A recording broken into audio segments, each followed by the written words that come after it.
Yo la vida del Papa San Pío Pineno, un pastor en los albores del cristianismo. Introducción. En los primeros siglos de la era cristiana, cuando el mensaje de Jesucristo se extendía lentamente por el Imperio Romano, surgieron líderes espirituales que asumieron la difícil tarea de guiar a las comunidades cristianas bajo condiciones adversas. Entre ellos se encuentra San Pío I, el 15º Papa de la Iglesia Católica, quien ocupó la sede de San Pedro durante gran parte del siglo II después de Cristo. Su pontificado marcó un momento crucial para el desarrollo doctrinal y organizativo de la Iglesia primitiva. Aunque la información histórica sobre su vida es escasa, su figura es recordada por su firme defensa de la ortodoxia cristiana frente a las herejías emergentes, su labor pastoral entre una comunidad perseguida y su contribución al fortalecimiento de las estructuras eclesiásticas. Este ensayo busca explorar en profundidad la vida, ministerio, legado y contexto histórico de San Pío I, destacando su relevancia en la formación de la Iglesia primitiva y su influencia en el desarrollo del cristianismo durante uno de sus periodos más desafiantes. Capítulo 1. Origen y biografía temprana. Los datos biográficos precisos sobre el nacimiento y juventud de San Pío I son escasos y provienen principalmente de fuentes tradicionales y hagiográficas posteriores. Según la Liber Pontificalis, libro de los papas, una de las crónicas más antiguas sobre los papas romanos, Pío nació aproximadamente entre los años 85 y 90 después de Cristo, aunque no se conoce con exactitud su lugar de nacimiento. La tradición lo vincula con la región de Aquilea en el norte de Italia, aunque otras versiones sugieren que pudo haber nacido en Grecia o incluso en Asia Menor, zonas donde el cristianismo había comenzado a arraigarse fuertemente tras la predicación de los apóstoles. Pío provenía de una familia humilde pero profundamente religiosa. En aquel entonces, el cristianismo era aún una fe minoritaria, perseguida por el Estado romano y marginada socialmente. A pesar de ello, su entorno familiar y comunitario le transmitió una sólida educación cristiana basada en los evangelios y las enseñanzas apostólicas. Desde joven mostró vocación pastoral y fue reconocido por su sabiduría, caridad y compromiso con la comunidad local. Durante su juventud, Pío probablemente estuvo en contacto directo con figuras importantes de la iglesia primitiva, quizás incluso con discípulos de los apóstoles como San Policarpo de Esmirna o San Ireneo de León, quienes ayudaron a consolidar la doctrina cristiana y combatir las herejías que amenazaban la unidad de la fe. Capítulo 2. Ascenso a la sede pontificia, alrededor del año 142 después de Cristo. Tras la muerte del Papa Aniceto, se produjo la elección de su sucesor.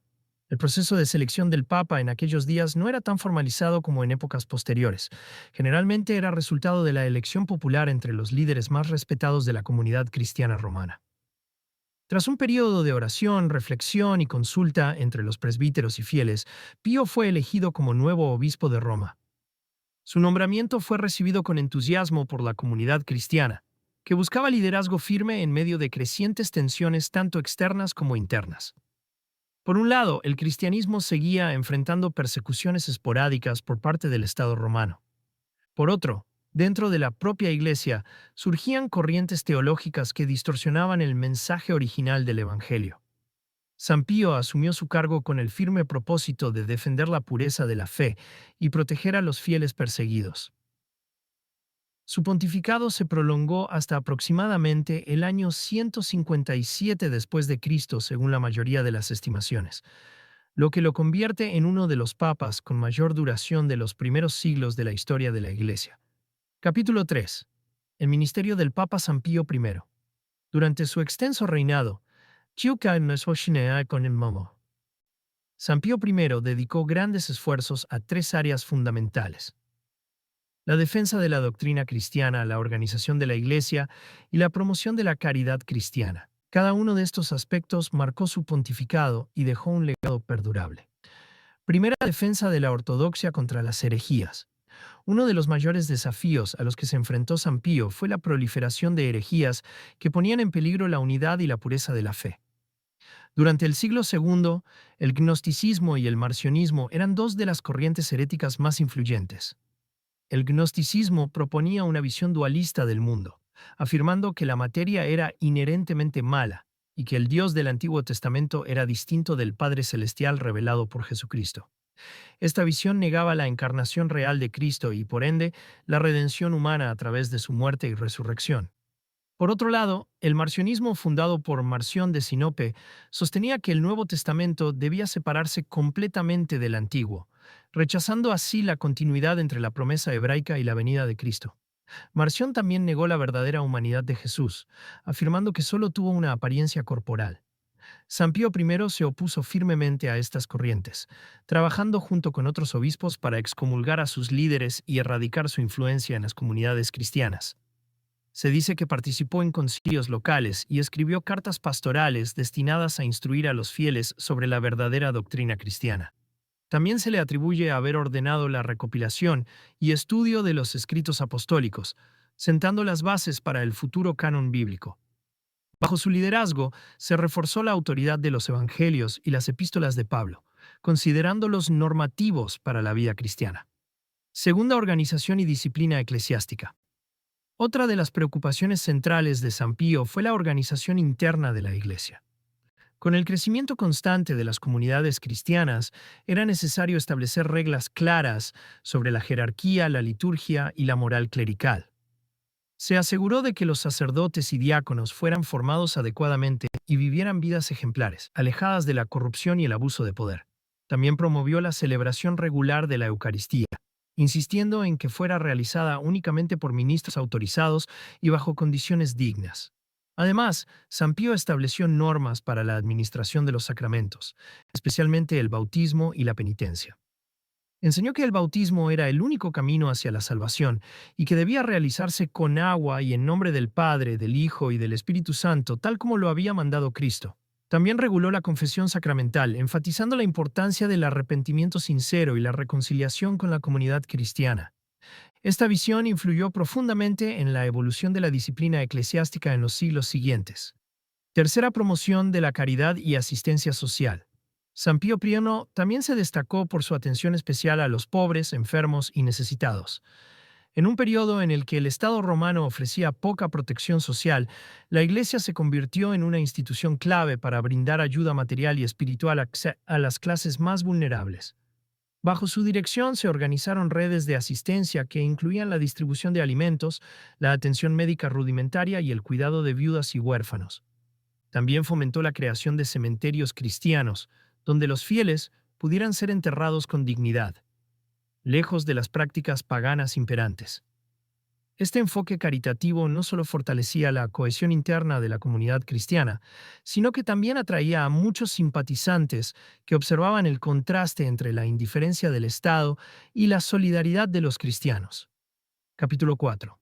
Las persecuciones y el martirio. Durante el reinado del emperador Antonino Pío, 138 a 161 después de Cristo, el cristianismo continuó siendo una religión ilegal. Aunque Antonino no promovió una política sistemática de persecución, permitió que las autoridades locales persiguieran a los cristianos si eran denunciados públicamente. Esto significaba que los fieles podían ser arrestados, torturados e incluso ejecutados simplemente por declarar su fe. San Pío I, consciente de los riesgos, no ocultó su identidad cristiana ni intentó negociar con el poder imperial. Su ejemplo de valentía inspiró a muchos a mantenerse firmes en la fe, incluso ante la muerte. Según la tradición, fue arrestado durante uno de los periodos de tensión religiosa y llevado ante las autoridades romanas. Le exigieron rendir culto a los dioses del imperio, algo que él rechazó rotundamente. Frente a esta resistencia fue condenado a muerte. La fecha exacta de su martirio se desconoce con precisión, pero se cree que ocurrió alrededor del año 157 después de Cristo, posiblemente en Roma.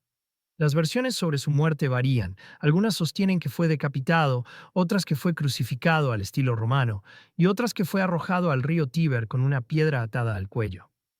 Independientemente del método, su muerte se convirtió en un símbolo de entrega total a la fe cristiana. Capítulo 5. Legado y canonización. Tras su muerte, San Pío I fue inmediatamente venerado como mártir por la comunidad cristiana romana. Su cuerpo fue sepultado en el cementerio de Calixto, uno de los cementerios subterráneos más antiguos de la Iglesia, donde descansan numerosos mártires y papas de la época. Fue canonizado de manera informal poco después de su muerte, como era común en los primeros siglos del cristianismo, cuando la figura del Papa aún no tenía el monopolio de la canonización. Su culto se extendió rápidamente, y desde entonces ha sido recordado como santo y mártir. Su festividad se celebra el 11 de julio, fecha en la que se conmemora su muerte y se rinde homenaje a su legado espiritual. Numerosas iglesias y capillas fueron dedicadas a su nombre a lo largo de la historia, especialmente en Italia, España y Francia. Capítulo 6. Influencia en la historiografía y tradición popular. Aunque las fuentes históricas sobre San Pío I son limitadas, su figura ha sido objeto de estudio por historiadores y teólogos a través de los siglos. Debido a la falta de documentos oficiales detallados, gran parte de lo que se sabe de él proviene de la tradición oral, escritos patrísticos y crónicas medievales. En la literatura geográfica medieval, Pío aparece como un modelo de santidad, resistencia y liderazgo pastoral. Sus actos de valentía frente a la persecución han sido utilizados como ejemplos de fe inquebrantable en tiempos de prueba. Además, su énfasis en la pureza doctrinal y la caridad social sentó precedentes importantes para la evolución de la Iglesia. Capítulo 7. Reflexiones teológicas y espirituales. Desde una perspectiva teológica, San Pío I representa el ideal del pastor que da la vida por sus ovejas, tal como lo describe Jesús en el Evangelio de San Juan 10:11. Su entrega final como mártir simboliza el amor incondicional por la Iglesia y la fidelidad a la palabra de Dios, incluso ante la muerte. Espiritualmente, su figura invita a reflexionar sobre el significado del martirio como testimonio supremo de la fe. En un mundo que cada vez más marginaba a los cristianos, Pío eligió mantenerse firme en sus convicciones, prefiriendo morir antes que traicionar su identidad como discípulo de Cristo. Capítulo 8. San Pío I en la cultura contemporánea. En la cultura contemporánea, San Pío I no goza de la misma fama que otros santos papas como San Pedro, San Pablo o San Gregorio Magno. Sin embargo, su figura sigue presente en la liturgia católica y en algunas obras artísticas, especialmente en pinturas y vitrales que representan escenas de la iglesia primitiva. En la educación religiosa y en la formación de seminaristas, su vida suele ser mencionada como ejemplo de liderazgo pastoral en tiempos difíciles. Los textos de formación cristiana lo presentan como uno de los primeros guardianes de la fe, cuyo trabajo sentó las bases para la iglesia que conocemos hoy. Epílogo. El mensaje permanente de San Pío I. La vida del Papa. San Pío I nos recuerda que el servicio a Dios y a la comunidad cristiana no siempre es fácil ni cómodo, pero que vale la pena perseverar con valentía y esperanza. Como Papa y mártir, encarna el espíritu de entrega total al reino de Dios, un ejemplo que sigue inspirando a millones de cristianos en todo el mundo. Sus palabras, acciones y sacrificio son un recordatorio de que la fe verdadera no teme a la persecución, sino que florece en medio de ella. Su testimonio nos invita a preguntarnos, ¿qué estamos dispuestos a dar por nuestra fe? ¿Cómo defendemos la verdad en un mundo que a menudo la ignora? San Pío I, oréganos por nosotros.